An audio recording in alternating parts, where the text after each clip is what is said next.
Mga artistang kinasal pero wala pang anak. Number 1. KZ Tandingan at TJ Monterde.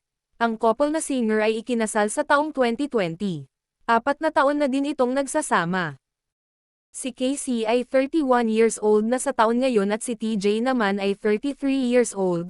Ayon kay KZ, ini-enjoy muna nila ang buhay mag-asawa, gusto pa raw nila mag-travel.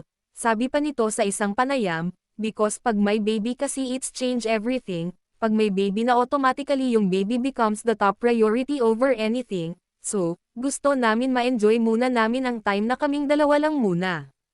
Number 2. Vong Navarro at Tanya Bautista. Kinasal si Vong sa non-showbiz wife niya sa taong 2019. Ayon kay Vong sa isang panayam, takot umano silang mag-anak dahil sa edad nila nito, parang late na umano para mag-baby. Ang edad ni Vong ay 46 years old ngayon at si Tanya naman ay 39 years old. Number 3. Mikael Daez at Megan Young. Kinasal ang celebrity couple noong January 2020. Sabi pa ni Megan sa isang panayam, hindi naman sila na pre-pressure hinggil sa kung kailan siya magbubuntis. Sabi pa nito gusto muna nilang i-enjoy ang kanilang buhay mag-asawa. Gusto muna nito na walang ibang responsibility kundi ang isa't isa muna. Sabi din ni Mikael sa isang panayam, focus muna sila sa trabaho ngayon. Choice daw nilang dalawa na hindi muna talaga mag-anak.